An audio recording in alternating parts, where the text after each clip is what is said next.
What are you doing? मैं wish मांगने लगी हूँ. I'm going to make a wish. Okay, you only get one chance, so make it count.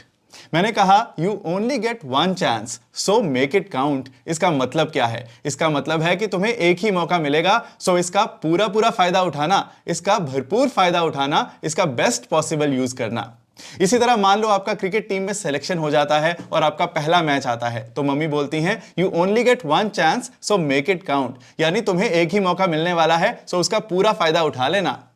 अब आप इसी सेंटेंस को कमेंट्स में लिखो ताकि आपकी प्रैक्टिस हो जाए. You only get one chance so make it count. Sir आपको पता है जब मेरे पापा की शादी हुई थी उस वक्त मेरी मॉम सिर्फ 16 साल की थी. When my father got married, that time my mom was just 16. तो क्या वो तुम्हारे पापा की शादी पे आई थी? Did she come to your father's wedding? उन्हीं की तो शादी हुई थी. Sorry, I couldn't connect the dots. मैंने कहा I couldn't connect the dots. इसका मतलब क्या है? जब हम अलग अलग बिखरी हुई इंफॉर्मेशन को जोड़कर उससे कुछ मीनिंग समझते हैं तो हम कहते हैं कि हमने डॉट्स कनेक्ट कर लिए. जैसे कि मान लो आप कोई सस्पेंस मूवी देखते हो तो उसमें अलग अलग क्लूज से आप पता लगा लेते हो कि किलर कौन है, सो आप डॉट्स कनेक्ट कर लेते हो. आप अलग अलग इंफॉर्मेशन को जोड़कर उससे मतलब निकाल लेते हो. पर जब आप ऐसा नहीं कर पाते तो आप बोलते हो sorry I couldn't connect the dots, यानी मैं दो तीन अलग अलग बातों को जोड़कर उसका मतलब नहीं निकाल पाया. आई कुडंट कनेक्ट द डॉट्स. अब आप एक सेंटेंस बनाओ कि अगर तुम डॉट्स जोड़ोगे तो तुम्हें किलर का पता चल जाएगा, और मुझे कमेंट्स में बताओ. ये भी धो देना. ओके. मैं इनके बिना जीने की कल्पना भी नहीं कर सकती.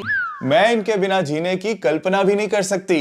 I can't imagine living without him. अब आप एक सेंटेंस बनाओ कि मैं अपने पेरेंट्स के बिना जीने की कल्पना भी नहीं कर सकता, और मुझे कमेंट्स में बताओ. मेरे साथ. मेरे साथ. नहीं मेरे साथ. मेरे साथ. मेरे साथ. मेरे अरे साथ. Sorry, I am double booked.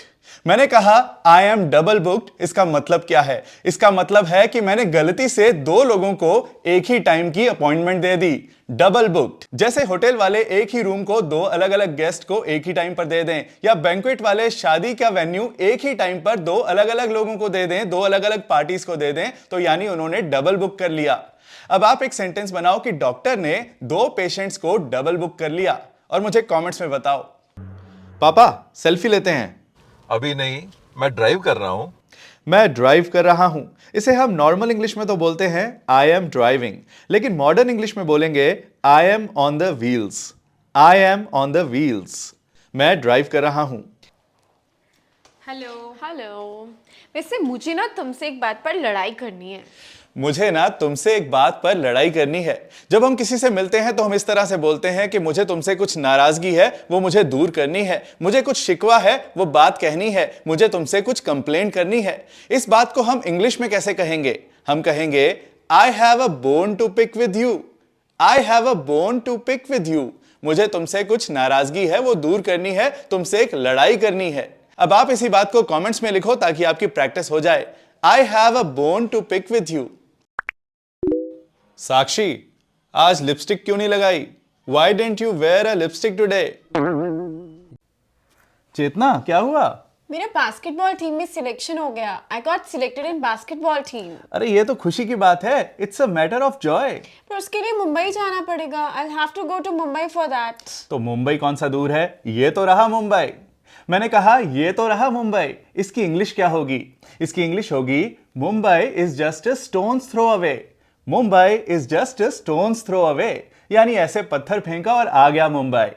इसी तरह आप कह सकते हो उसका घर मेरे घर से पास में ही है.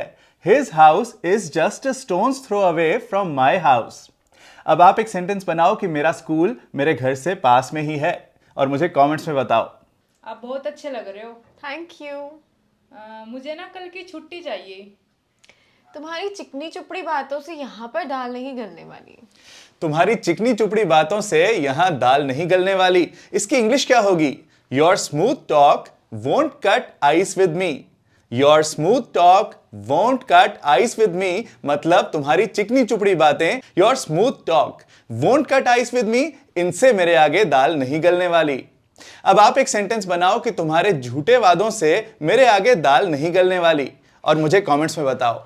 इसी मजेदार लेसन की तरह मेरा फुल स्पोकन इंग्लिश कोर्स भी बहुत अलग है, बहुत खास है, जिसमें मैंने बिगिनर लेवल से लेकर एडवांस लेवल तक आपको स्टेप बाय स्टेप इंग्लिश सिखाई है और बोलने की प्रैक्टिस करवाई है। इसमें आपको 60 से ज्यादा वीडियो लेसन्स मिलेंगे, नोट्स मिलेंगे, क्विजेस मिलेंगे, प्रैक्टिस ग्रुप है जहां स्टूडेंट्स ऑडियो और टेक्स्ट मैसेजेस में प्रैक्टिस करते हैं और कोर्स कंप्लीट होने पे गवर्नमेंट ऑफ इंडिया का NSDC सर्टिफिकेट भी मिलता है। इस कोर्स को recently online spoken English course of the year का अवार्ड भी मिला है, सो इसे ज्वाइन करें और अपनी जिंदगी में एक चेंज लाएं। इसे ज्वाइन करने का लिंक डिस्क्रिप्शन में है या फिर आप avvalenglish.com पर भी जा सकते हैं।